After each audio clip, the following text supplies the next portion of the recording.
Hey, y'all, welcome to Late Night with Bridget and Holly. I'm your host, Bridget. And I'm your host, Holly. And y'all, tonight, because of the month of October being Domestic Violence Awareness Month, we are going to discuss domestic violence. But before we get into that, make sure you like, subscribe, hit the notification bell here on YouTube, and look for us every Tuesday and Friday at 11 p.m. on YouTube and all of your favorite podcast channels. If you're on a podcast station and you don't see us, make sure you hit us up at bridgetandholly@gmail.com and I'll make sure to get us there. But before we get into the show, Holly, how has your day been? Pretty productive. Had doctor's appointments this morning and had errands to run. And that was I left the house at a little bit before 8 this morning and didn't get home till, I don't know, almost 2. What about Oh your wow, day? How's it been? it's been a good day. It's been a good day. My house cleaner came today, and she cleaned, and I organized, and I'm really since I've been doing all the organizing and getting some stuff out of the house, my house is starting to feel like my home again. Oh, good. I wish my living room could feel like that. I'm telling you. It looks like a warehouse. I know what you mean. Okay, y'all. So getting straight into the domestic violence. We consider domestic violence if you experience, of course, physical abuse, mental abuse, any kind of sexual abuse, SA, any kind of abuse in any form. If you're experiencing that from your partner, from your domestic partner, whether you be married, dating, male to male, female to female, whatever your Yeah. relationship is, if you're being abused, then this episode is for you. Between me and Holly, I can personally speak myself on domestic violence because I'm a domestic violence survivor. My first husband used to beat on me.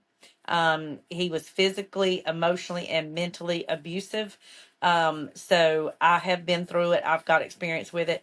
We're not going to just focus on me. We're going to focus on what people go through. But I'm sure Holly's got some questions because she always comes up with, when we have shows like this, she's a really good interviewer and she really asks some very thought out, for her to never have been through some of these things, she asks some very thought out inquisitive questions.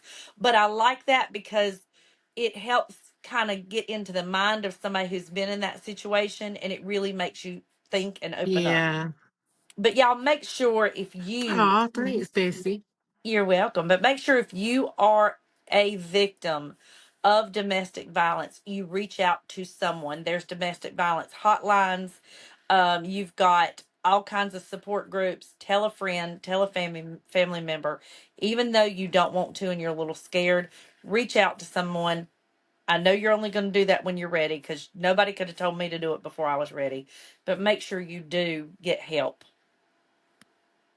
And y'all, if y'all need that number at the end of the podcast, Bridget will put it in the comments. So if you need that number, she'll put that hotline number down in the comment section for you. Absolutely, I will. So, So I'm gonna kind of turn it over to you, Holly. What would you like to say to domestic violence survivors or current victims, or what questions would you have? That we might could kind of answer tonight.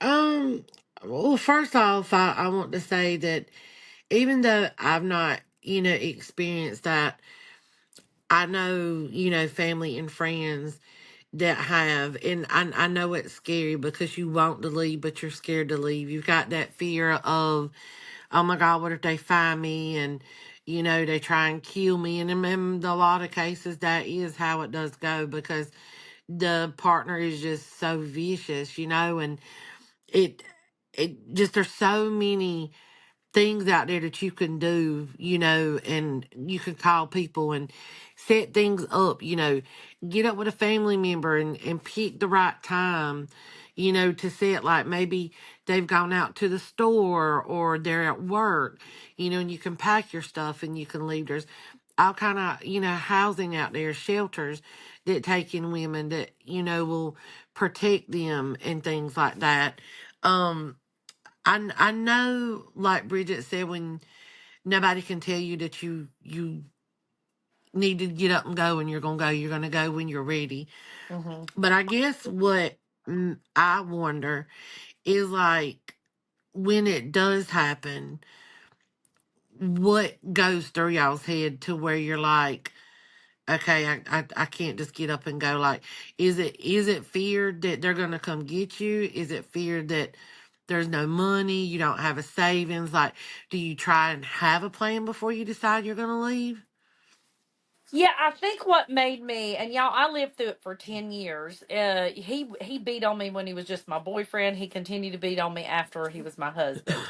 But I think what happens is there's a multitude of things that go on in the mind of a domestic violence victim.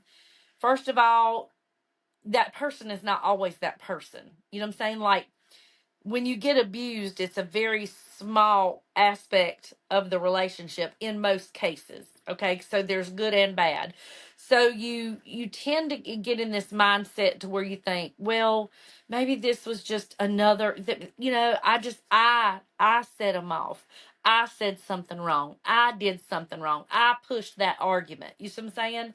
So it's almost like you're self blaming and you're taking some of that blame for yourself, and then you try to convince yourself, well, it won't happen again, or I won't say that, or I won't do that.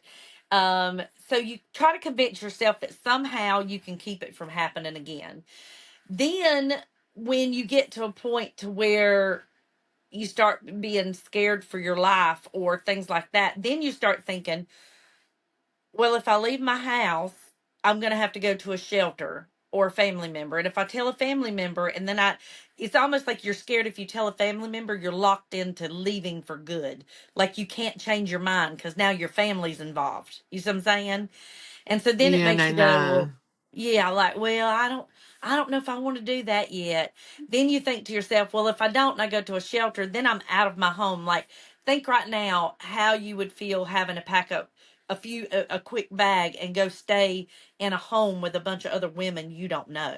You know what I'm saying? And Like, be out it's of your not, comfort zone. yeah, it's not appealing. You're like, ooh, I don't want to do that.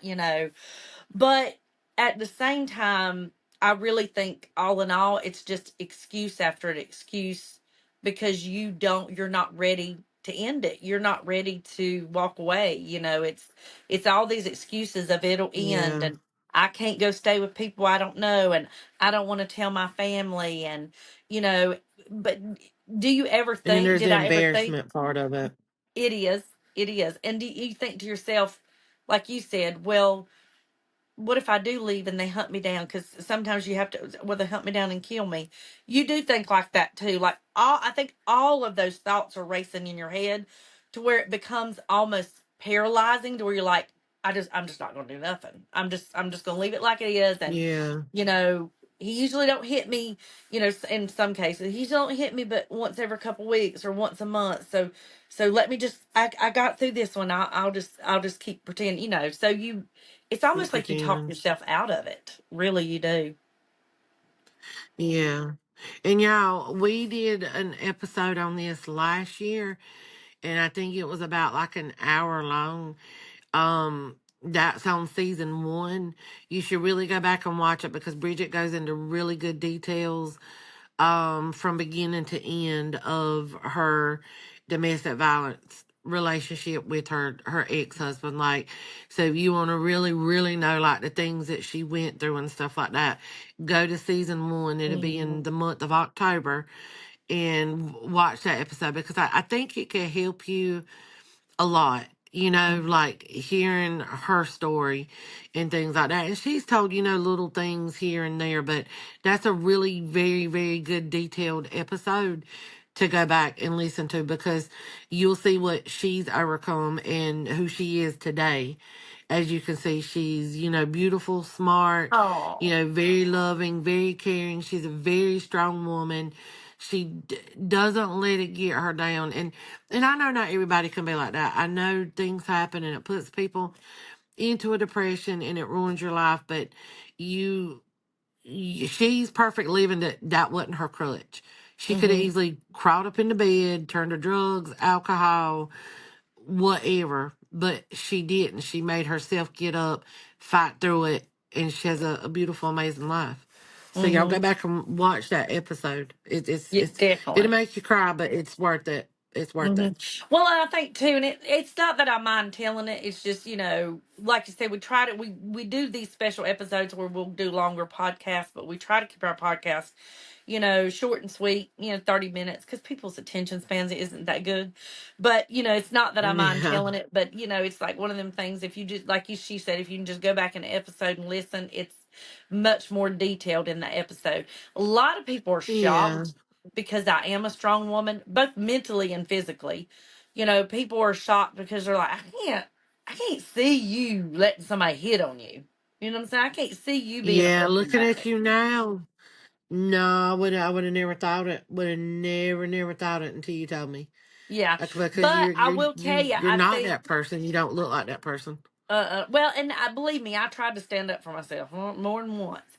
But I don't care how strong of a woman you are. You're no match for a man. You know what I'm saying? You're no match for I his believe strength. that. I believe that. Yeah, Unless they're short and little. yeah, and especially a man who is kind of in a you got to realize when they do domestic violence they're kind of in a rage, you know what I'm saying? Mm-hmm. They're kind of set off. So when you got a man who's in a rage, like rage makes you even stronger, you know what I'm saying? So when you're sitting there as a Get your victim, adrenaline going. yeah, when you're sitting there as a victim, and see, the hardest thing that this is what got me about domestic violence, and ladies, listen to this. I used to sit and I couldn't fight back with my full strength because I didn't want to hit somebody I actually loved. So let's put that in this perspective. If I loved him and I couldn't bring myself to hit him, how could he bring himself to hit me? To hit you.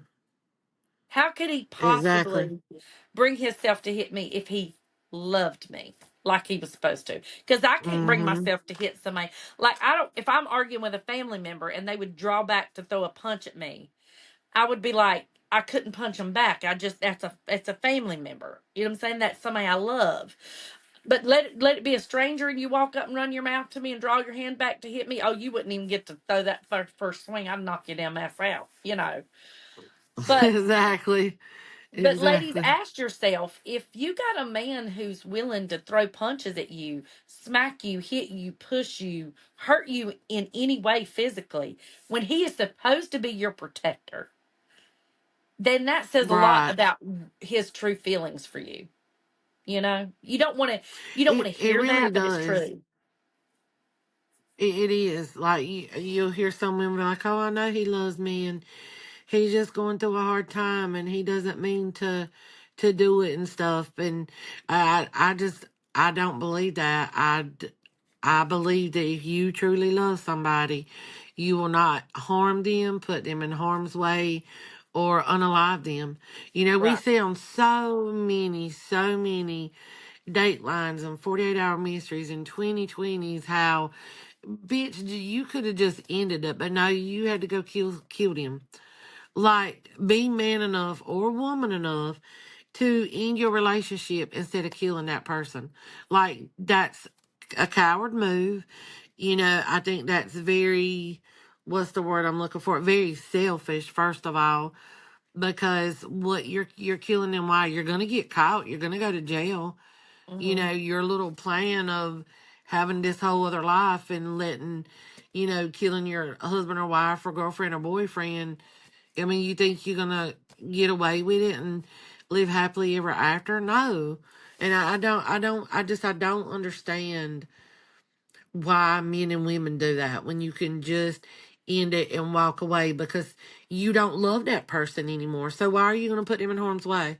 Mm-hmm. What good is it gonna I do to think, you? and that's a whole nother episode, true, right there, because, like you said, I mean, now I would say I have seen women in domestic violence situations decide I've had enough, and that's how they think about getting rid of that person because they are afraid if they Yeah. leave, they're gonna stalk them and do this and this and this, and so they revert to that in their own head and think, well, I'll just off you, so you can't come off me. You know what I'm saying? But I'm gonna that's go. kind of understandable though, because here's somebody beating and hitting you and hurting you. So of course you're gonna be fearful for your life because who's to say they don't hit you in the head one day with a fucking frying pan and then you're done. Yeah. You got a brain bleeding, your brain swelling, and there ain't no coming back from that. And statistically speaking, I don't know how many domestic violence situations actually result or lead to death. You know what I'm saying? Like, if he's beating on her, Probably more than we whoever the think. the abuser is, I think a lot of times it can end up leading to death if you're not careful. If you don't get out in time. Yeah. And I'm gonna tell y'all, if y'all have not seen this movie, I don't know if you've seen it or not, Bridget, but it's called Enough, and it's got Jennifer Lopez in it. And it really is a great fucking movie. And the guy that's in it, I can't think of his name, something Campbell. And it I don't want to tell too much about it because I don't want to ruin it. But it is a great movie if you are in a domestic violence relationship or have been through one. Mhm. This movie you want to watch, and even Sleeping with the Enemy with Julia Roberts. That is another great movie. He was abusing her and hitting her. But those two movies I highly recommend, especially the movie Enough with Jennifer Lopez.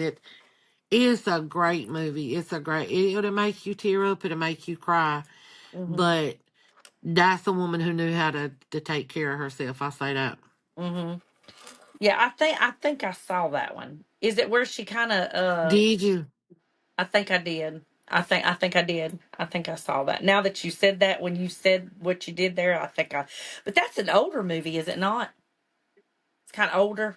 Yeah, because she's working as a waitress in a restaurant. And that's how she meets them. Mm-hmm. So I bet you have seen it. I bet I you bet you. have. I think I Oh, have. it's so good. So good. Mm-hmm. I think I It's have. definitely motivational, and can shed some light and stuff. I feel like when you're going through something like that. Well, and my thing is, when you're in that situation, when you're going through it, a lot of times you don't realize how much better you'll be. You try to convince. See, usually domestic violence situations, like, they're not only physically abusive, but they're emotionally and mentally. Like, they tell you, you can go ahead and try to leave me, but you won't find anybody else to put up with your shit like I do. Yes. You go ahead and try to go, but nobody's gonna want your damn sorry piece of ass, bitch shit. Like, they'll cuss you. They'll put you Or down, they you can, cuss you. or they'll be like, "Oh, you can leave, but when I find you, I'm gonna kill you." Yeah. And that's right there. That's right there. That's what messes with with their heads. And I mean, I Yeah. don't blame them because it's like, well, fuck. If he's this, strong enough and damn determined to beat the shit out of me and stuff, then what's to say he wouldn't come look for me and put a gun to my head Mhm. Mhm. or do something? Like it's just sad. I'll never understand why it has to happen. Um, it hurts my heart because unfortunately, with this cruel, cruel world that we live in, it won't never stop. There'll never be an end to domestic violence. I don't feel like. I think it'll always happen. Well, and the sad thing is, you're kind of right, because the sad thing is, a lot of times you'll have children that are in that home, and they watch that, Yes. and they grow up and they become abusers themselves. You know what I'm saying? Because they don't know how to process the feelings and the Yep. emotions adequately. You know what I'm saying? So they become abusers. Um, It's like monkey even, see, monkey do. I mean, I yeah, hate I've to say it even like seen that, but that's really what it is. it is, and I've even seen women be the abuser. I know that sounds strange, but some men won't hit But it back. It happens, don't have to y'all. be a It man. does. It does, most No, definitely. I would say it probably is. I'd be willing to say a good 80 to 85, possibly 90% of men that are the, abuser. But it does happen in women. Like, y'all, a woman can beat a man's ass. Like, Hmm. legit. And just because they're a man and they're strong does not mean that a woman cannot hurt a man because she can. Yeah, well, I mean, exactly, and especially if he's like the situation I was in, where he was like, "Well, I don't want to hit her back, or I don't want to hurt her because I love her." You know what I'm saying? So they go ahead and take the yeah. abuse. They take the abuse as well. But oftentimes in domestic violence situations, you'll also have the kids that get abused as well in some way, shape, or form. And they're definitely abused because they're Yep. being exposed to it. But I will also say this, because I don't think we face this aspect of it. We've constantly catered to the victim and said, if you're going through that situation, reach out. But I want to touch base, if you're listening to this and you are an abuser and you are the abuser in the relationship, you Yes. also need to seek help, because there's something that's making you do that. There's something that's making you lash out and hurt the person you love that Yep. you need to get help for. You know what I'm saying? Because it starts with There's you. help for It both of starts. y'all out there. Mm-hmm. Both Because sides of it. it doesn't make it right. Like, I don't know. I just can't fathom, being a man and putting my hands on a woman. I Yeah. mean, I don't even do that with my husband. And Jason will be funny and he'll be like, here, just slap me in the face, just playing or whatever. And I'm like, no, I'm not doing that. It's like, oh, it ain't gonna hurt, or hit me in the stomach. And I'm like, no. He's like, feel how strong my abs or my stomach hit. No, I can't do it. And even just playing around, I might give him like or something like that. But as far as like, no, no, I My can't. husband I asked can't. me to hit him in the face. I knocked the hell out. Oh, well, now I'm thinking about it. If he, don't get better at taking the trash out, so Yes, I'm kind of exactly. thinking about Yeah. it. But Just it trying to is. make y'all It's laugh a it's little bit, people. exactly. It's a hard life to go through if you're actually living Yeah, in that right now. I'm sorry. But gain the our heart goes courage. out to you for sure. Yeah, gain the courage to get help for yourself, please. I beg of you to gain the courage to get help for yourself, because honestly, when you're in that situation, you're the only one that knows what you're going through, truthfully. You know what I'm saying? Yeah, Like, you might have talked to a few family members or alluded to the fact that you're going through that, but nobody lives behind those closed doors like you do. And yep, you know what you're going through. So, you know, love yourself enough to reach out and get the help. There's plenty of resources out there now. And there's even, there you is know, tons. yeah, with the internet, I know there's chat resources, there's tons of resources to where you do not necessarily have to immediately jump into turning the person in and giving up on the relationship. But the first step is to tell somebody and talk to somebody about it, because somebody on the outside may help you gain the courage to make a change or to turn that Yeah, person in, you know. exactly. But there's help for both of y'all out there. Hmm. The what is it, abuser and victim. Yeah. So don't let your pride get in the way of not getting help. Like, don't do that. Man up, woman up. Realize you got a problem. Realize that you need to seek some hardcore, psychiatric help. Yeah. Exactly. Both sides of the fence, honestly, really. It's, Yeah, anger both. management classes. Try taking those as well. Yeah. Yeah. Exactly. Well, y'all, we hope you've enjoyed this and wanted to touch base on it and just bring some light to it. Tell somebody out there, And if some you are the awareness. victim, we're sorry. We want you to reach out for help. You could even contact me, myself, or Holly at bridgetandholly@gmail.com. If you want to take that first step in getting some help. I am We going to will put the help you. domestic violence hotline number in the comment section. Make sure if you're in that situation, you reach out. If you are the abuser, get some help, because you don't need to be hurting somebody that you care about. But we hope this has been helpful to Yeah. you guys. Make sure you like, subscribe, hit the notification bell here on YouTube for shows every Tuesday and Friday night at 11 p.m. If we're not available, hit us up at bridgetandholly@gmail.com and let us know, and I'll get us there. And until next time, y'all, love one another and be good. Bye. Good night.